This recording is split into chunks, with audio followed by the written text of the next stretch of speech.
एक सवाल जो अक्सर सुनने को मिलता है, क्या शेयर बाजार में सही स्टॉक चुनना सिर्फ किस्मत का खेल है?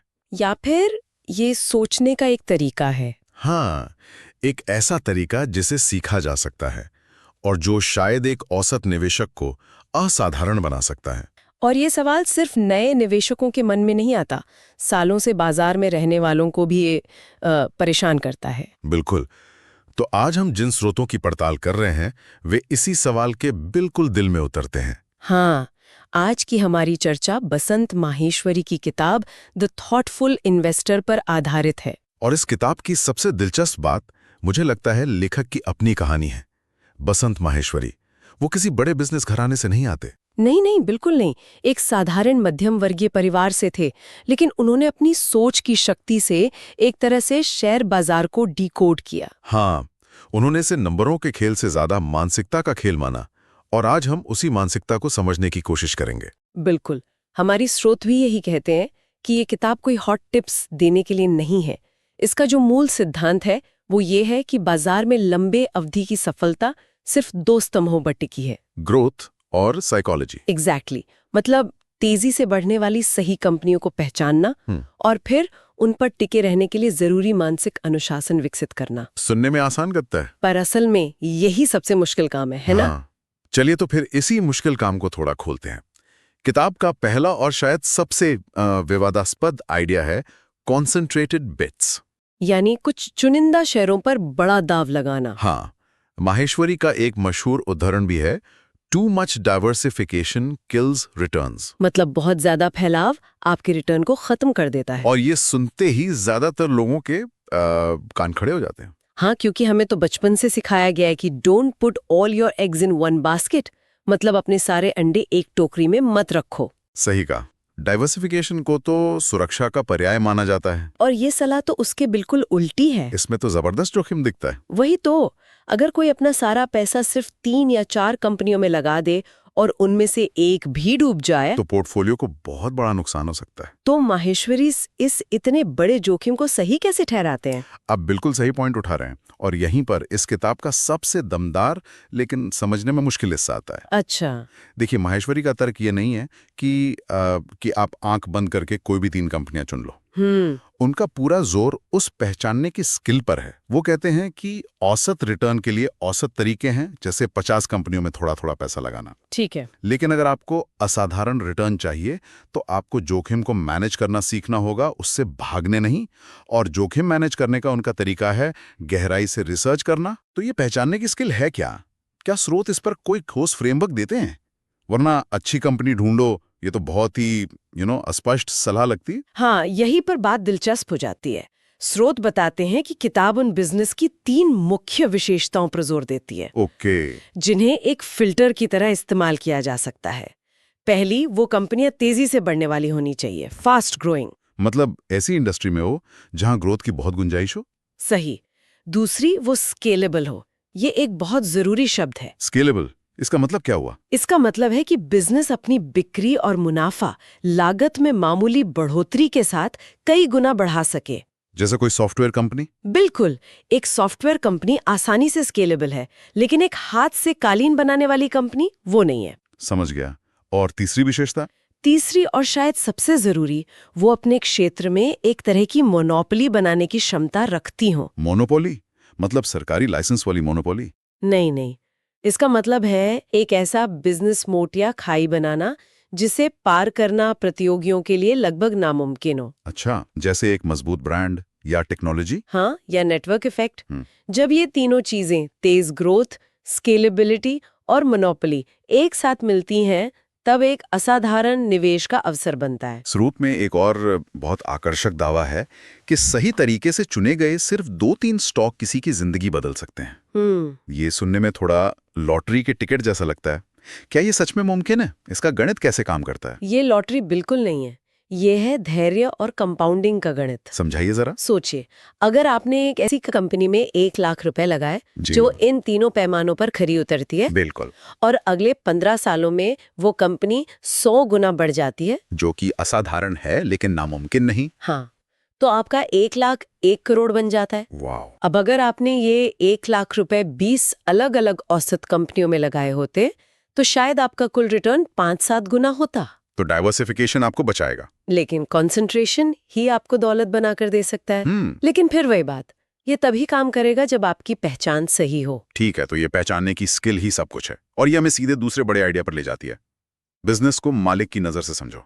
बिल्कुल, और मुझे लगता है ये पहले आइडिया की एक तरह से बुनियाद है। हाँ, क्योंकि ये 3 विशेषताएं, खासकर मोनोपोली, सिर्फ कागज पर देखकर तो नहीं पहचानी जा सकती। सही कहा।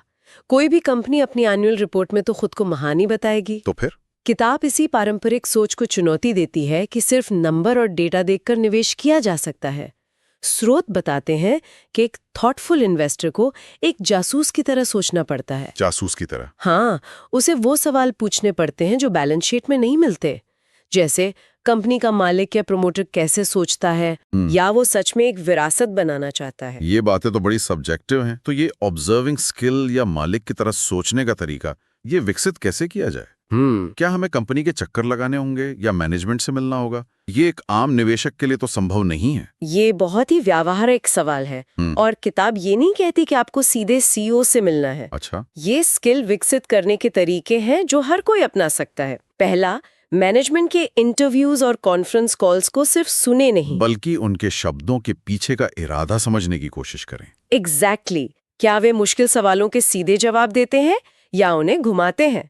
दूसरा, पिछले 10 सालों की एनुअल रिपोर्ट्स उठाकर पढ़ें, खासकर चेयरमैन का लेटर, और देखें कि उन्होंने 10 साल पहले क्या वादे किए थे और आज कंपनी कहाँ खड़ी है। हाँ, क्या मैनेजमेंट अपनी कही बात पर खरा उतरता है? ये सब पैटर्न बताते हैं। ये तो समय लेने वाला काम है, लेकिन इससे मैनेजमेंट की नीयत का अंदाजा लग सकता है। बिल्कुल। स्रोत में एक और दिलचस्प बात का जिक्र है, बिजनेस में आग या फायर को पहचानना। इसका क्या मतलब है? इसका मतलब है जुनून। क्या प्रमोटर अपने बिजनेस को लेकर जुनूनी है? क्या वो जोखिम लेने से डरता नहीं है? क्या वो यथास्थिति को चुनौती देने के लिए तैयार है? हाँ, ये आग आपको तब दिखती है जब मैनेजमेंट बाजार के मुश्किल दौर में भी विस्तार करने का साहस दिखाता है। या जब वो शॉर्ट टर्म मुनाफे की परवाह किए बिना लॉन्ग टर्म इनोवेशन में निवेश करता है। बिल्कुल सही। ये वो चीज है जो एक अच्छी कंपनी को एक महान कंपनी बनाती है। और ये स्किल आपको सिर्फ ये नहीं बताती कि किस कंपनी में निवेश करना है, बल्कि ये भी बताती है कि किस पर भरोसा करके अपना बड़ा पैसा लगाया जा सकता है। सही। समझ गया। तो कॉन्सेंट्रेटेड बेट्स का जोखिम तभी उठाया जा सकता है जब आपने मालिक की नजर से उस बिजनेस पर पूरा भरोसा कर लिया हो। ये दोनों विचार एक दूसरे से पूरी तरह जुड़े हुए हैं। चलिए, अब मान लेते हैं कि किसी ने ये सारी मेहनत की और एक शानदार कंपनी ढूंढ भी ली, लेकिन सफर तो यही खत्म नहीं होता। नहीं होता। असल मुश्किल तो शायद उसे बनाए रखने में है ना? हाँ, बिल्कुल। और यहीं पर किताब का तीसरा बड़ा आइडिया आता है, विनर्स के साथ बने रहो या राइडिंग द विनर्स। हाँ, और स्रोत साफ तौर पर कहते हैं कि ज्यादातर रिटेल निवेशकों की सबसे बड़ी गलती अच्छी कंपनियों को बहुत जल्दी बेच देना होती है। ये एक मनोवैज्ञानिक जाल है। हाँ, जिससे बचना बेहद मुश्किल है। मैंने ये बहुत देखा है। कोई स्टॉक 100 रुपए पर खरीदा, 200 पर पहुंच गया तो तुरंत बेच देते हैं। 100% का मुनाफा। हाँ, और ऐसा लगता है जैसे हमने बाजार को जीत लिया। बिल्कुल। किताब में इसी पर एक बहुत अच्छी कहावत है, अगर घोड़ा तेज दौड़ रहा है तो उतरते क्यों हो। ये कहावत सुनने में जितनी सरल है, अमल में उतनी ही कठिन।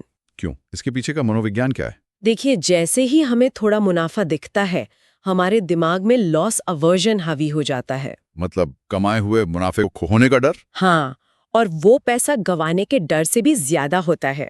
इसलिए दिमाग कहता है प्रॉफिट बुक कर लो, कहीं ये वापस नीचे ना आ जाए। और हम उस 100% के छोटे से मुनाफे के लिए उस स्टॉक की 10,000% की असली क्षमता को छोड़ देते हैं। लेकिन एक और मुश्किल सवाल, जब बाजार 30-40% गिरता है और आपका वो विनर स्टॉक भी 25% नीचे आ जाता है, तब तो हर तरफ से आवाज आती है, बेच तो और गिरेगा। उस घबराहट के माहौल में ये धैर्य और आत्मविश्वास कहां से आएगा कि घोड़े पर बैठे रहो? ये सबसे जरूरी सवाल है, और इसका जवाब फिर से दूसरे आइडिया में छिपा है, मालिक की नजर। अच्छा। वो धैर्य तभी आएगा जब आपका विश्वास कंपनी के नंबरों पर नहीं, बल्कि बिजनेस की गहरी समझ पर टिका हो। अगर आपने अपना होमवर्क ठीक से किया है, अगर आप जानते हैं कि कंपनी का मैनेजमेंट मजबूत है और उसका मोट अभेद्य है, तो आप बाजार के इस उतार चढ़ाव को एक तूफान की तरह देखेंगे जो गुजर जाएगा। आप इसे घबराने का नहीं, बल्कि शायद और खरीदारी करने का एक मौका समझेंगे। बिल्कुल, लेकिन अगर आपका विश्वास सिर्फ इस बात पर था कि स्टॉक ऊपर जा रहा है, तो पहली बड़ी गिरावट में ही आप उतर जाएंगे। तो एक अच्छा स्टॉक चुनना लड़ाई का सिर्फ आधा हिस्सा है। असली लड़ाई तो अपनी भावनाओं पर काबू पाकर उसे होल्ड करने की है। सही कहा। तो इन सब बातों को ध्यान में रखते हुए ये किताब इतनी महत्वपूर्ण क्यों मानी जाती है? स्रोत इसके क्या कारण बताते हैं? स्रोत कई वजह बताते हैं। पहला, ये निवेश को एक नई, ज्यादा परिपक्व नजर से देखने का मौका देती है। मतलब खरीदने बेचने के खेल से निकालकर बिजनेस में हिस्सेदारी की सोच विकसित करती है। हाँ। दूसरा, ये ग्रोथ इन्वेस्टिंग कैसे काम करती है, इसकी सिर्फ थ्योरी नहीं, बल्कि एक पूरी विचार प्रक्रिया समझाती है। ये आपको क्या के साथ साथ क्यों और कैसे भी बताती है। और तीसरा, जो मुझे बहुत व्यवहारिक लगा, वो ये है कि इसे पढ़ने के बाद एक निवेशक के पास एक स्पष्ट फ्रेमवर्क आ जाता है। हाँ, पोर्टफोलियो कैसे बनाना है, उसे मैनेज कैसे करना है, और सबसे जरूरी, कब तक होल्ड करना है। इन सवालों को लेकर दुविधा कम हो जाती है। मैं इसमें एक और बिंदु जोड़ना चाहूंगी। ये किताब बाजार मनोविज्ञान और धैर्य में महारत हासिल करने का एक मानसिक रोड मैप देती है। और ये सिर्फ विशेषज्ञों के लिए नहीं है। नहीं, इसकी खूबी यही है, चाहे कोई शुरुआती निवेशक हो जो बाजार के शोर से परेशान है, या कोई मध्यवर्ती निवेशक जो औसत रिटर्न से आगे बढ़ना चाहता है, ये किताब हर किसी के लिए उपयोगी है। क्योंकि ये तकनीक से ज्यादा मानसिकता पर काम करती है। बिल्कुल। आज की इस पूरी गहरी पड़ताल को 3 मुख्य निष्कर्षों में समेटना हो तो वो क्या होंगे? चलिए साथ में कोशिश करते हैं। ठीक है। पहला तो मेरे हिसाब से ये होगा कि लंबी अवधि की दौलत का फॉर्मूला है सही कंपनियां प्लस सही मानसिकता। एक के बिना दूसरा अधूरा है। बिल्कुल सही। दूसरा मैं कहूंगी फैलाव कम, फोकस ज्यादा। यानी 100 औसत कंपनियों के बारे में थोड़ा थोड़ा जानने से बेहतर है 3-4 बेहतरीन कंपनियों को गहराई से समझना और उन पर विश्वास करना। हाँ। और तीसरा और आखिरी, विनर्स को पकड़ो, डर को नहीं। जब आपको एक असाधारण कंपनी मिल जाए तो बाजार के छोटे मोटे उतार चढ़ाव के डर से उसे बेचे नहीं, उसे बढ़ने का और अपना जादू दिखाने का पूरा मौका दें। धैर्य ही सबसे बड़ी ताकत है। बिल्कुल। अगर इन 3 सिद्धांतों को भी कोई निवेशक अपनी यात्रा में ईमानदारी से अपना ले तो उसके नतीजों में जमीन आसमान का फर्क आ सकता है। द थॉटफुल इन्वेस्टर असल में आपको एक निवेशक से एक बिजनेस ओनर की तरह सोचने के लिए तैयार करती है। तो ये सिर्फ निवेश करने के तरीकों के बारे में नहीं है, बल्कि ये सोचने का एक तरीका बदलने के बारे में है। हाँ, ये उससे कहीं ज्यादा है।